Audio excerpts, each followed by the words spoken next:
Have you ever been a member of a trade union, Heather? No, I haven't, although in my first job as a physiotherapist I did come under quite a lot of pressure to join, but didn't. Yeah, only once I was picking cherries in between army gigs. Yeah, it's compulsory then, not changed in 1991. Anyway, that's not really the topic for today. The topic for today is talking about the New Zealand Labour Party, which of course clearly has roots with the trade union movement. I'm Simon Ewing-Jarvie. And I'm Heather Roy. So what are we going to cover on the Labour Party, Heather? Right, we're looking at all the parties in alphabetical order, and today we're going to look at a very brief history of the Labour Party, where the party sits on the political spectrum, the key people in the Labour Party, and what you can expect to see from Labour in the election campaign, and if they win the election, what you can expect from the party if they are in government. So what's the brief history of the Labour Party? Well, the Labour Party was formed in 1916 out of various socialist parties and trade unions. So they go back a long way, and it'd be fair to say that Labour has dominated New Zealand politics since the 1930s.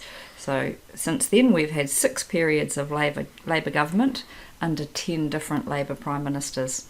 And amongst the most famous would be Michael Joseph Savage, I guess, and Peter Fraser, who largely established the welfare state. And led through the Second World War. That's right. The 1984 to 1919 Labour government was a very different sort of Labour Party.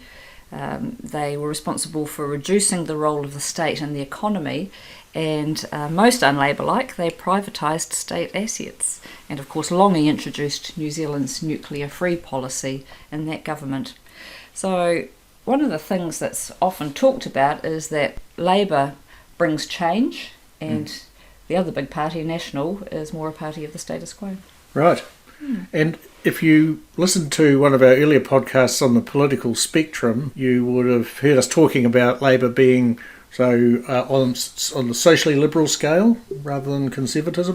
Yep, that's right. And but more on the state-run or socialist end of the economic scale in terms of how they see the economy should be run. But they are a centrist party, and they sort of cross over that murky centre ground. And in fact, as we talked about then, Labour and National often vote the same way in Parliament, so sometimes they're not quite as different as they would like you to believe. Yeah. People in New Zealand know Jacinda Ardern, she's on the TV every day. Who are some of the other key people? Grant Robertson is sort of her loyal lieutenant, if you like. He's the Minister of Finance. Chris Hipkins and Phil Twyford are also said to belong to her kitchen cabinet. Right, that's the sort of the inner circle. Yeah, it is. Yep, and Megan Woods is a fairly high-profile character in this. Well, she has been very recently too, and every government has a Mr. or a Ms. Fix-It, and she's well and truly the Michael Cullen or the Stephen Joyce of this current Labour Party. Right. She's brought in to fix the difficulties they're experiencing.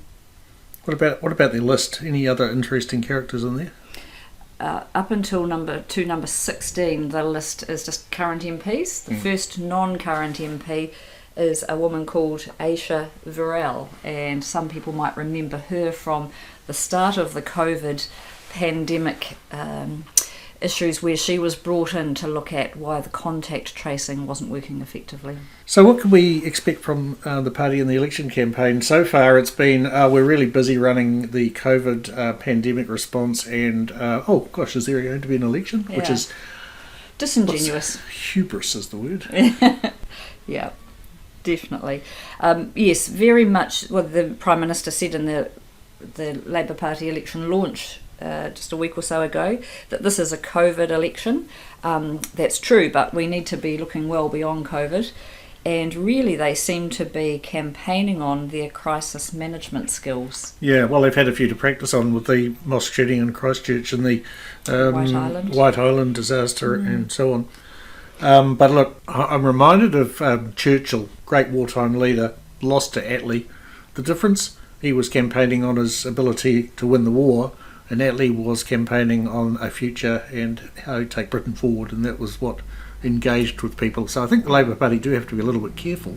Oh, I think that just saying this is a COVID election and nothing else matters. We're too busy dealing with the current crisis to not provide New Zealand with a vision for the future, and certainly not to explain to voters how we're going to pay back the huge amounts of money that we have borrowed very recently. I think that's not, firstly, it's not fair to do that, and secondly, it is disingenuous. Governing is not just about lurching from one crisis to the next, it is having a vision for the future.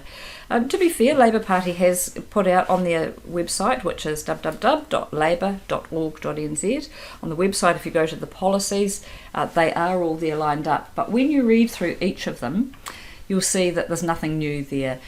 Most of anything that you could consider new really was announced at budget time, and so they are just campaigning on their old actions and their old policies. The Labour campaign launch announced a scheme for 311 million, which was basically if you take on a person or someone who you're going to lay off that is at risk of long-term unemployment, you can have up to $22,000. They're looking at an average of about 7,500, maximum 40,000 people on it. I don't know. Sounds very similar to the National Party's 2012 flexi wage scheme to me.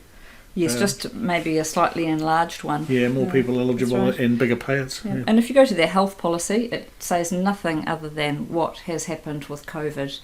And that's despite a 2-year-long working group looking at health reform. So they're not even campaigning on their own working groups. The results of that, which is significant. That's right. 110 or something? Yeah. I think it is quite instructive sometimes looking at the policies that parties campaigned on at the last election, and if they're in government, seeing what they've managed to tick off. Yep. And so there's actually quite a long list of failed policies or reforms, really. So the very visible ones, Kiwi Build, has largely been abandoned because it really just exacerbated middle class welfare, didn't help the vulnerable at all. Meanwhile, homelessness is still an issue.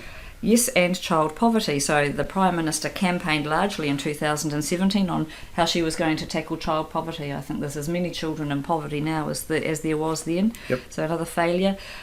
Something to sort of help the Greens along the way was the Auckland Light Rail, but that's been derailed. That's been derailed well and truly. Yep. After the mosque shootings, there was the gun buyback and the ammunition non-buyback. Yeah, when you've got citizens taking into court to challenge your right to take property without compensation, you have derailed yourself, haven't you? Yeah, that's right. The oil and gas exploration ban has been a bit of a known goal, and certainly if National come into government, they've said that they will reverse that. The Provincial Growth Fund, that was put in place. Synonymous with Shane Jones. That was the New Zealand first accommodations. So he had $3 billion to scatter around the country. Got a very slow start, the famous tree planting. They're well short of their half a million, 100 million. And lots of projects have had some sort of seed funding or a bit of follow-on funding, but really there was no coherence at all to that. No, and so it's defeat in detail. $3 billion has just been frittered away in little bits and pieces here and there with no major impact. Imagine if you just put that into one or two key areas. Yeah, that's that right. amount of money. Her captain's call on capital gains tax fell flat. And that was a big thing that she was going to put in place. But when the working group came back, she decided that it wasn't going to happen on her watch. And the other thing was cannabis reform. I distinctly remember from the 2017 election debates, Bill English and Jacinda Ardern were asked whether they supported cannabis reform and were given 30 seconds to explain why. Bill English did the 30 seconds for, but not very convincingly. But she quite decisively said, I don't need 30 seconds. Yes, cannabis reform should happen. And now she won't say whether she's going to vote in favour of it in the referendum. So who knows what's happened. Yeah, so my summary of it is that Labour has actually done a pretty reasonable job of handling disasters. Nothing's perfect. They've done a pretty poor job of actually implementing most of what they set out to do in 2017, and that coalition governments sometimes create that result.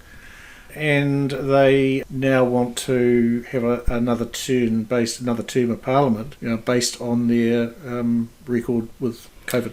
Yeah, and what's missing from all of that is a plan for the future. And that's what I want to see from political parties. What is their vision for New Zealand going forward? What will we look like in 20 or 30 years? What are the building blocks that are necessary to get there? But we're seeing none of that from them this election. Yeah, what do you think they will do if they're re-elected on whatever date the election ends up being now? Yes. If Labour's in charge on its own or in coalition, what can we expect? Well, it's hard to say because they're not outlining a plan. I think that they would like to be there on their own. That's most unlikely. No government since the 1951 election has had the majority of the vote, so over 50%. Much more likely if they do get across the line that it will be with the Greens if they manage to get 5%. Yep. I think that they don't want to be in government with New Zealand First again, but in terms of a policy plan that they're going to roll out and enact, I don't think they have one. I think they're going to have to grapple with the huge debt they've put the country into as a result of COVID, and I think things will probably flow from there. But really, there is no plan. The hens are going to come home to roost with small business failures and unemployment. I mean, the numbers say that the unemployment's basically the same, but it's not measuring underemployment, and it's not measuring the end of the wage subsidy, and it doesn't reflect misemployment, like when you've got an airline pilot driving a train in Auckland. Yeah, they're not unemployed, but... That's right. I think we're in a period of a very artificial environment, propped up by very artificial means. It's like the phony war. That's right. There's no reality to the situation we find ourselves in at the moment. So I don't think personally that we can take very much from those unemployment figures. No, I agree. If you'd like to send us in some questions, you can go to the contacts page on our website, torquepoint.co.nz. It's TORQUE. We're also on social media, LinkedIn, Twitter, Facebook, YouTube. I'm Simon Ewing-Jarvie. And I'm Heather Roy. We'll talk to you soon.